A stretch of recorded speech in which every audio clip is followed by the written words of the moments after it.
sini kelompok 1 akan mempresentasikan mengenai bahaya maraknya phishing di dunia digital saat ini. Saya ucapkan terima kasih kepada rekan-rekan semua yang telah ikut memperhatikan dengan seksama. Untuk pertama kita perkenalkan kelompok kami terlebih dahulu. Yang pertama ada Muhammad Agung Faisal. Selanjutnya ada Dilakunya, silakan berdiri. Selanjutnya ada Yayang Mulyani, silakan. Selanjutnya ada saya Adi Ramdan. Selanjutnya ada Zia Putria sebagai kameramen. Selanjutnya ada Aisyah Suruh. Selanjutnya ada Ismail. Silakan berdiri. Selanjutnya ada Riki Hadiana. Agus. Baik, agar tidak waktu, kita mulai saja presentasi hari ini dengan bacaan basmalah bersama-sama. Bismillahirrahmanirrahim. Untuk materi pertama akan disampaikan oleh Ismail, yaitu apa itu phishing. Kepadanya saya persilakan. Assalamualaikum warahmatullahi wabarakatuh. Di sini saya akan mencoba menjelaskan yang pertama, yaitu apa itu yang dimaksud dengan phishing. Apa itu phishing? Istilah phishing resmi, phishing adalah phishing yang berasal dari kata phishing atau memancing. Kegiatan phishing memancing orang untuk memberikan informasi pribadi secara sukarela tanpa disadari. Kenapa korban mau melakukan hal itu? Pelaku phishing biasanya menampakkan diri sebagai pihak atau institusi yang berwenang dan seolah-olah legal. Ciri-ciri phishing. Berikut ciri-ciri phishing. Pesan yang berisi phishing akan ada nama instansi atau pesan yang sengaja dimanipulasi. Kedua, pesan akan berisi suatu perintah atau bahkan paksaan untuk membuka suatu tautan atau link dan bahkan meminta email, password, atau data pribadi calon korban. Yang ketiga, secara tidak sadar, tautan atau link atau pesan yang dikirimkan ke calon korban ada kesalahan dalam pengetikan, karena biasanya calon korban tidak memperhatikan isi pesan yang diterima. Jenis modus phishing. Di antaranya email phishing. Email tersebut biasanya berisi tautan yang mengarahkan korban ke situs web palsu yang dibuat menyerupai situs web asli. Pelaku membuat email yang seolah-olah berasal dari pihak terpercaya seperti bank, perusahaan, atau lembaga pemerintah. Contoh yang kedua, jenis yang kedua, spear phishing.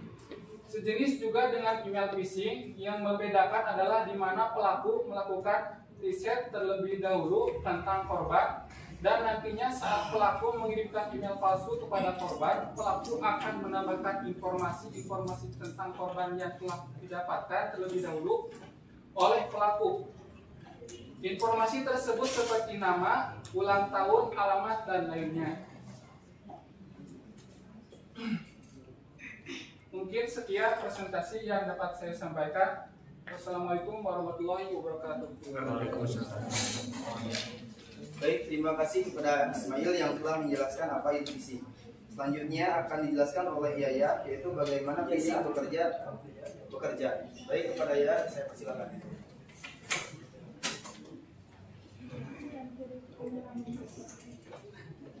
Baik, di sini saya akan menjelaskan tadi ya, alur phishing bekerja. Seperti apa sih phishing atau pelaku phishing mencari data kita?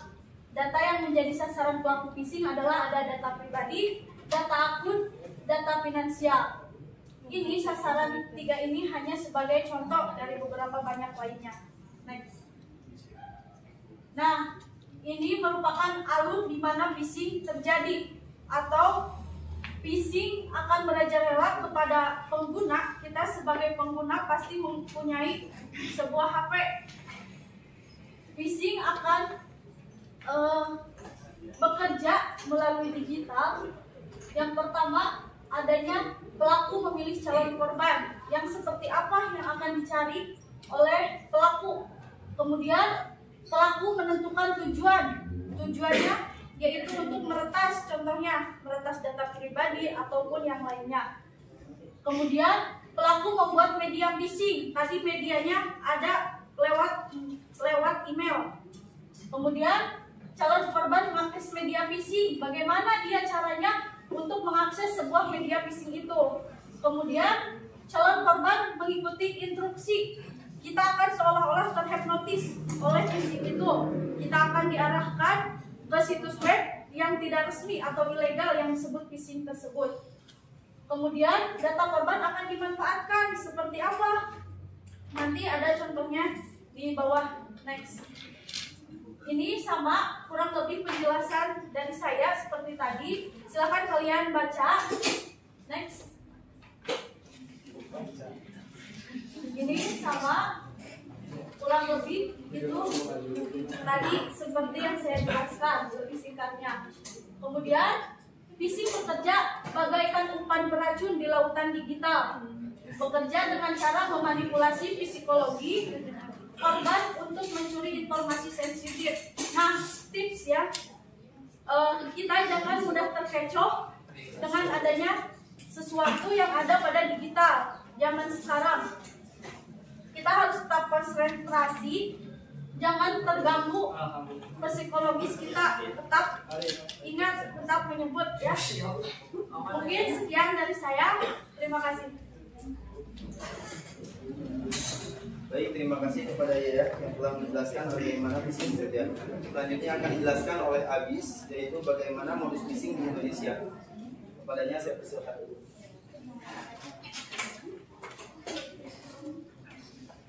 Baik, contoh kasus phishing yang terjadi di Indonesia. Sini contoh modus phishing melalui messenger atau WhatsApp. Seperti terlihat dalam gambar, pelaku mengirimkan pesan yang seolah-olah berasal dari pihak terpercaya. Seperti pada pesan ini, pelaku mengirimkan aplikasi phishing tentang surat undangan dan maksa untuk buka atau link. Kemudian contoh yang kedua, contoh modus phishing melalui pesan email.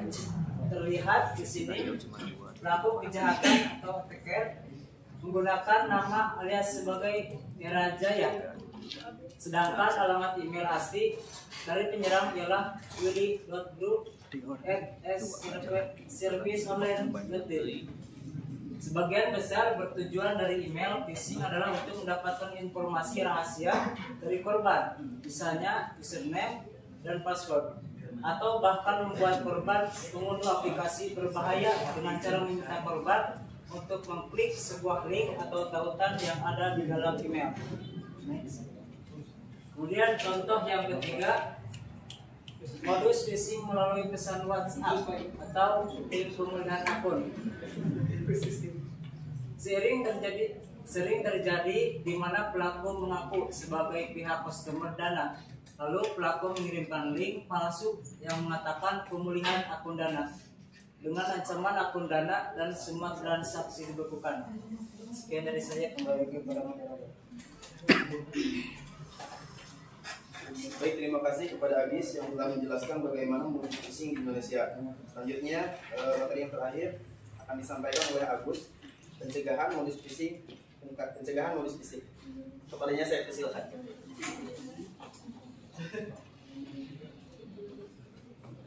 Baik, di sini saya akan menjelaskan mengenai pencegahan modus phishing. Karena ada pepatah mencegah lebih baik daripada mengobati. Kemudian apa saja pencegahan yang bisa kita lakukan? Yang pertama ialah pencegahan pertama, waspadai email dan pesan yang mencurigakan. Karena saat ini marak terjadi penipuan dari email dan pesan. Perlu juga diwaspadai apakah email dan pesan tersebut benar berasal dari situs resmi atau orang yang asli. Kemudian pencegahan yang kedua, jangan klik tautan yang mencurigakan. Jadi jangan asal mengklik ya. Saat berubah email, saat sebuah email atau pesan mengirimkan tautan link yang disiapkan untuk pengguna, selalu waspada dan melakukan verifikasi apakah tautan tersebut asli dari institut atau tidak. Kemudian pencegahan ketiga, gunakan two-factor authentication. Two-factor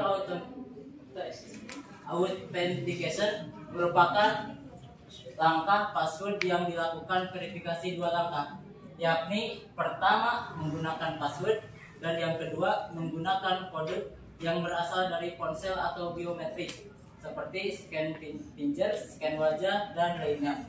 Kemudian pencegahan yang keempat, verifikasi sumber.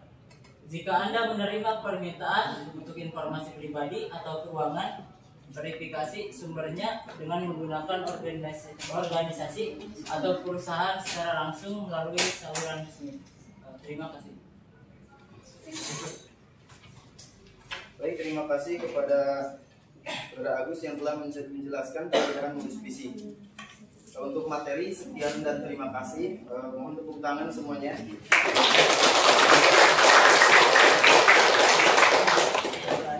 Selanjutnya ada sesi pertanyaan. Di sini kami membatasi 2 pertanyaan ya. Silakan.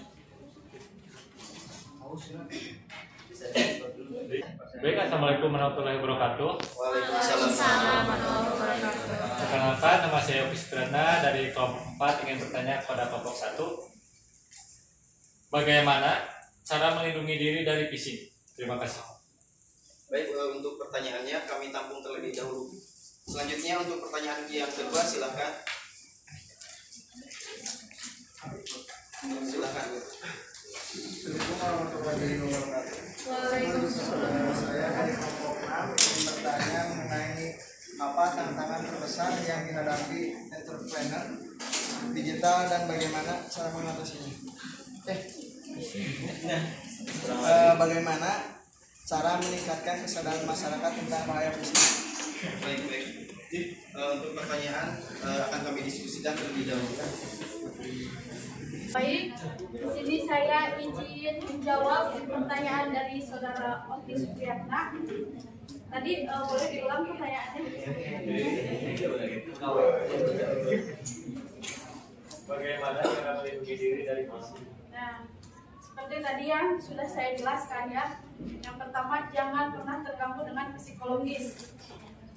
Nah, di sini ada tambahannya, kata Oki, bagaimana sih cara melindungi diri agar terhindar dari phishing? Bukan tidak sih, agar menghindari phishing ya.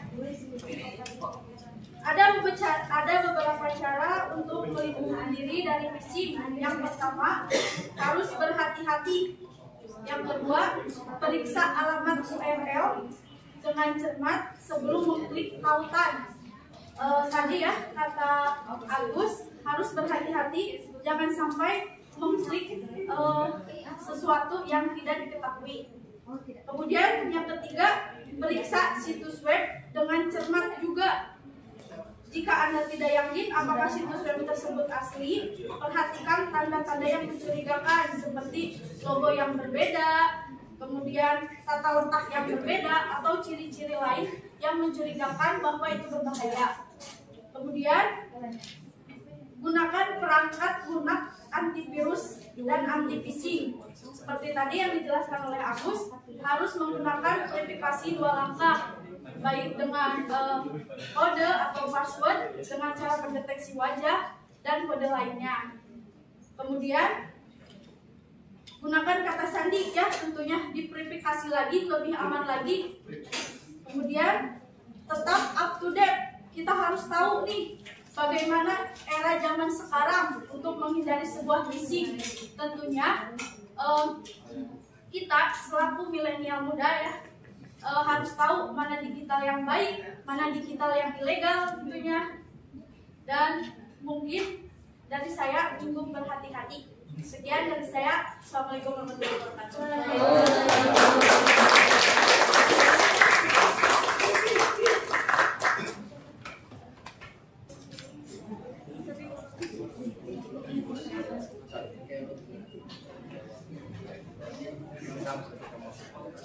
Baik, saya akan menjawab pertanyaan dari Adesena. Bagaimana sih cara meningkatkan kesadaran masyarakat tentang bahaya phishing? Ada beberapa cara untuk meningkatkan kesadaran masyarakat terhadap bahaya phishing di berbagai bidang ya. Di antaranya yang pertama dalam bidang pendidikan. kita bisa mengajarkan orang tentang apa itu phishing, bagaimana cara kerjanya, dan bagaimana cara melindungi dirinya. Yang kedua, dalam bidang kampanye kesadaran publik, bisa dilakukan meluncurkan kampanye kesadaran publik untuk memperingatkan orang tentang bahaya phishing. Nah, yang ketiga, dalam bidang kerjasama dengan sektor swasta, kita bisa dilakukan bekerja sama dengan perusahaan teknologi dan lembaga keuangan untuk mengembangkan solusi anti-phishing yang lebih baik. Terima kasih. Baik, terima kasih kepada Yaya dan juga Lila yang telah menjawab pertanyaan dari rekan-rekan kita. Silakan teman-teman semua berikan aplaus untuk mereka berdua.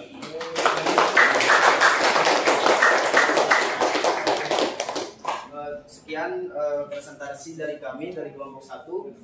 Kurang lebihnya mohon dimaafkan. Wassalamualaikum warahmatullahi wabarakatuh. Waalaikumsalam warahmatullahi wabarakatuh.